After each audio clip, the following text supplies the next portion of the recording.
नमस्कार दर्शकों, आप सभी का बहुत बहुत स्वागत हमारे बेहद ही खास कार्यक्रम पूनम वाणी में। और मैं हूं आपके साथ उपेंद्र कौर। दर्शकों, कहते हैं बदलते समय के साथ बदलना बहुत ज़रूरी है, बदलाव आना जीवन में बहुत ज़रूरी है। लेकिन क्या सच में बदलाव ही एक अच्छा परिणाम है? आज इसी विषय पर हम चर्चा करेंगे और ये चर्चा करने के लिए हमारे साथ स्टूडियो में हमारे बेहद ही खास मेहमान उपस्थित हैं। जी हाँ, हम बात कर रहे हैं मोटिवेशनल स्पीकर पूनम कालरा जी की। तो आइए सबसे पहले मिलकर उनका स्वागत करें।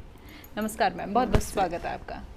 मैम, जैसे कि मैंने दर्शकों को अभी कहा कि बदलते समय के साथ बदलाव बहुत ज़रूरी है, लेकिन क्या सच में एक बदलाव अच्छा परिणाम ही देता है? क्योंकि कहते हैं कुछ चीज़ें वो पुरानी चीज़ें ही अच्छी है, जो पुराना कल्चर हमारा है।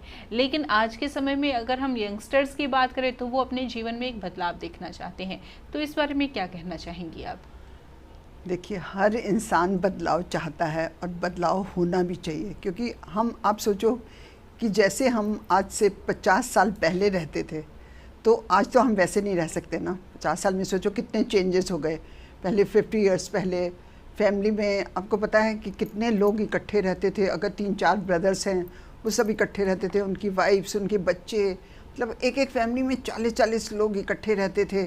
एक ही किचन होती थी, एक ही सब कुछ होता था। सोचो उस समय जो लेडीज़ थी वो सिर्फ बोल नहीं पाती थी, लेकिन चाहती तो वो भी थी ना कि हमें इतना सब कुछ काम ना करना पड़े, हमारा अपना घर हो, एक अलग हमारे बच्चे हों, मतलब सब जैसे वो अपनी पर्सनल सब कुछ चाहती थी। लेकिन उस समय ऐसा था कि लेडीज़ एजुकेटेड नहीं थी, उनमें बोलने की हिम्मत नहीं थी और वो बोल नहीं पाती थी, और वो वैसे ही जैसे घर के लोग चाहते थे वैसे ही दबी दबी रहती थी और सब कुछ। और अभी आप देखो, अभी कितने चेंजेस आ गए हैं। लड़कियां पढ़ गई हैं, इतनी एजुकेटेड हो गई हैं, अपने फैसले खुद लेने लग गई हैं। तो मैं तो आपको सच कहूँ ना, मुझे तो आज का ज़माना ज़्यादा अच्छा लगता है कि लोग फ्री हो गए हैं, लड़कियां फ्री हो गई हैं, जो करना चाहें कर सकती हैं। और शादी के बाद उनको ऐसा नहीं है कि उनको 40-40 फैमिली के लोगों के साथ रहना पड़ रहा है। मुझे तो लगता है कि आज का ज़माना बेटर है। बच्चे पढ़ने लग गए, लड़कियाँ काफ़ी अच्छे उस पर चली गई हैं ओहदे पर, तो मेरे को तो ये बेटर लगता है। चलिए, ये तो आपने बहुत अच्छा बताया कि किस चीज़ से हमें फ्रीडम मिल गई है। अब पहले एक ना बोझ बहुत ज़्यादा लड़कियों के ऊपर देखा जाता था, इतनी फ्रीडम उन्हें नहीं होती थी। लेकिन समय के साथ बदलाव जो आया है आज के समय में कि लड़कियों को फ्रीडम मिली है पहले से। लेकिन एक यहाँ पर बात मैं कहना चाहूँगी, फ्रीडम तो मिली है लेकिन सोच नहीं बदली है अभी तक लोगों की उस तरीके से।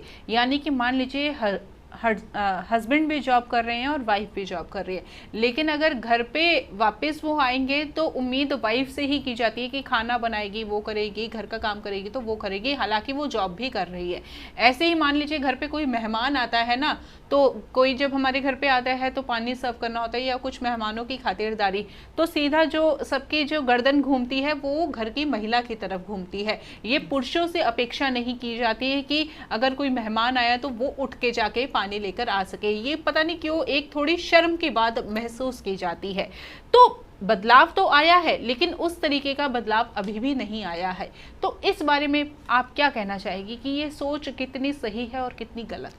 देखो, ये सोच ऐसी है कि जब बच्चे छोटे होते हैं, जब बच्चा एक लड़का पैदा होता है, तो एक हमारे समाज में एक ऐसा है कि लड़का खाना नहीं बनाएगा, लड़का घर के ऐसे काम नहीं करेगा। उसको चेंज करना आज भी वो चेंज नहीं है, आज भी वो चेंज नहीं है। आज भी ऐसे काम होते हैं तो वो लड़कियां ही करती हैं। अपनी शादी से पहले भी जब वो घर में होती हैं तो वो लड़कियां ही वो काम करती हैं।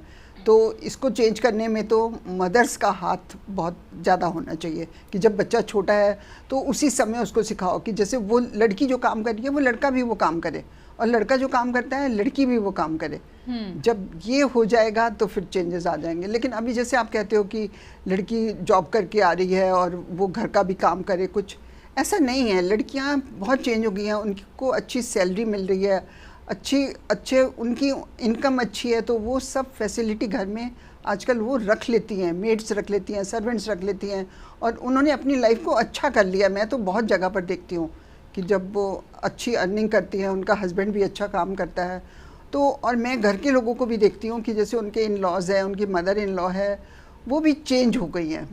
मेरी नज़र में, मैं अपने आसपास जितनी देखती हूँ मदर इन लॉ को, मैंने बहुत चेंजेस देखे हैं, बहुत बहुत ज़्यादा मैंने चेंजेस देखे हैं। बिल्कुल, ये आपने बहुत अच्छे से समझाया है कि हम थोड़ा सा जो है खुद से ही अपने लिए कार्य कर रहे हैं। जैसे कि लड़कियों के लिए अगर उनके लिए कोई नहीं कर रहा तो उन्होंने अपने लिए खुद ही फैसिलिटी अवेलेबल कर ली है अपने लिए। लेकिन जैसे कि आपने कहा कुछ इन लॉज जो हैं वो साथ देते हैं, लेकिन कुछ इन लॉज ऐसे हैं जो नहीं सुनते, चाह कर भी वो नहीं सुनते। लड़की चाहे जितना मर्जी बोलती रह जाए, लेकिन एक वो होता है ना कि ये तो बहू है, इसका तो काम ही है ये करने का।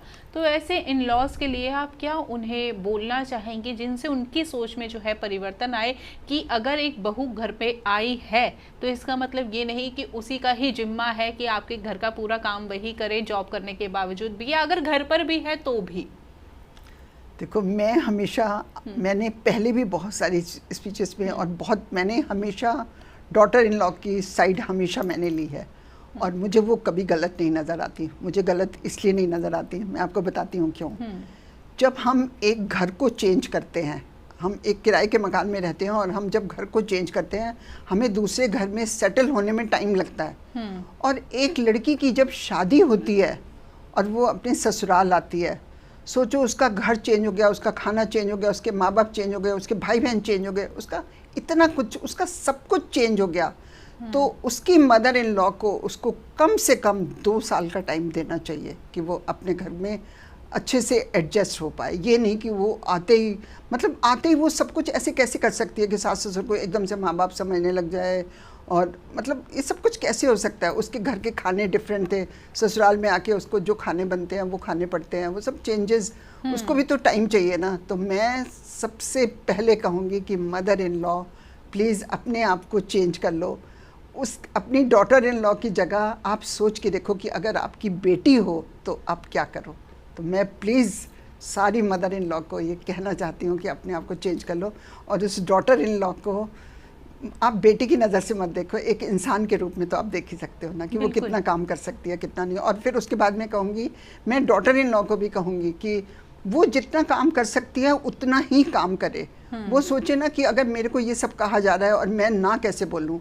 उस लड़की को ना बोलना सीखना चाहिए, उसको ना बोलना सीखना चाहिए। मैं ये सारी डॉटर इन लॉ के लिए, सारी लेडीज़ के लिए भी कह रही हूँ, जितनी भी घर में वुमेंस जो घर में काम करती हैं, घर में रहती हैं, प्लीज़ आप ना बोलना सीख लो।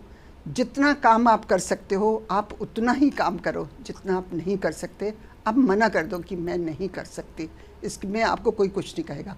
आप एक हिम्मत तो करो ना बोलने की। बिल्कुल, बहुत अच्छे से आपने ये बात समझाई हमारे दर्शकों को। लेकिन एक सवाल मन में और आया है, एक बहू तब अकेली पड़ती है, एक लड़की तब अकेली पड़ती है जब उसे अपने पार्टनर का सपोर्ट भी नहीं मिलता। एक पराया घर, पराया ही घर हम कहेंगे कि जब उसकी मान लीजिए शादी होकर जब वो दूसरे घर जाती है, ससुराल जाती है, तो एक किस्म से सब पराया होता है। एक बस उसे अपने हस्बैंड से एक उम्मीद लगती है कि हाँ ये मेरा पार्टनर है, ये मेरा सपोर्ट करेगा। लेकिन जब वो भी सपोर्ट नहीं करता तो वो लड़की एक किस्म से अकेली पड़ जाती है। तो जब वो अकेली पड़ जाती है तो तरह तरह के मन में नेगेटिव थॉट्स आने लगते हैं। तो ऐसे में सवाल ये करना चाहूँगी कि जब उसे किसी उस लड़की को किसी का भी सपोर्ट नहीं मिल रहा, इवन अपने हस्बैंड का भी नहीं, तो इस सिचुएशन वो अपने आप को कैसे टैकल करे? अगर उसको किसी का भी सपोर्ट नहीं मिल रहा, अगर उसका हस्बैंड भी सपोर्ट नहीं कर रहा, उसके घर के भी सपोर्ट नहीं करे, कोई उसको सपोर्ट नहीं कर रहा, तो आजकल वो ज़माना नहीं है कि लड़की मर मर के जिए या घुट घुट के जिए। उस समय उसको जो ठीक लगता है उसको वो करना चाहिए, चाहे उसको उसमें कोई भी चीज़ हो, जो भी उसको ठीक लगती है उसको वो स्टेप उठा लेना चाहिए। बिल्कुल, बहुत अच्छे से आपने समझाया। आज हम जैसे कि पुरानी एक रूढ़िवादी परंपरा की और आज के समय की बात कर रहे थे, और चेंज होके हमारा टॉपिक कुछ अलग दिशा में बढ़ गया, पर उसमें भी आपने बहुत अच्छे से हमें जानकारी प्रदान की है। तो ऐसे में कार्यक्रम के अंत में मैं आपसे टिप ऑफ द डे कुछ जानना चाहूँगी, जिसे हर कोई व्यक्ति अपने लाइफ में फॉलो करके अपने जीवन को एक खुशहाल रूप में जी सकता है। देखो, सबसे पहले मैं हर एक को कहूँगी कि हर एक इंसान, घर का हर एक इंसान अपनी फैमिली को सबसे ऊपर रखे। जहाँ पर उसकी फैमिली उसको काम आ सकती है ना, वहाँ पे कोई काम नहीं आ सकता। और आपकी फैमिली में जितना प्यार होगा उतना आपस में सब कुछ, घर का माहौल अच्छा रहेगा, और घर का माहौल अच्छा रहेगा सब खुश रहेंगे। और फैमिली में सब एक दूसरे की केयर करो, एक दूसरे को अप्रिशिएट करो, कुछ भी किसी ने अच्छा काम किया उसको अप्रिशिएट करो। सुबह उठ के गुड मॉर्निंग सब जने एक दूसरे को बोल दो, रात को गुड नाइट बोल दो। ये छोटी छोटी चीज़ें हैं कि अगर आपने सुबह उठ के किसी को भी, अपने घर के किसी भी मेंबर को अगर गुड मॉर्निंग बोला तो वो भी आपको पलट के गुड मॉर्निंग बोलेगा ही बोलेगा। आपने रात को सोते समय अगर किसी को गुड नाइट बोला तो वो भी इंसान, चाहे वो सामने वाला कोई भी इंसान हो, वो आपको गुड नाइट बोलेगा ही बोलेगा। बिल्कुल। तो ऐसे घर का माहौल बहुत अच्छा बन सकता है। ये सब घर के लोगों के हाथ में होता है। बिल्कुल। बहुत ही अच्छी जानकारी मैम आज भी आपने हमें और हमारे दर्शकों को दी। इस जानकारी को देने के लिए आपका बहुत बहुत धन्यवाद। अपना कीमती समय में देने के लिए बहुत बहुत धन्यवाद। नमस्कार दर्शकों।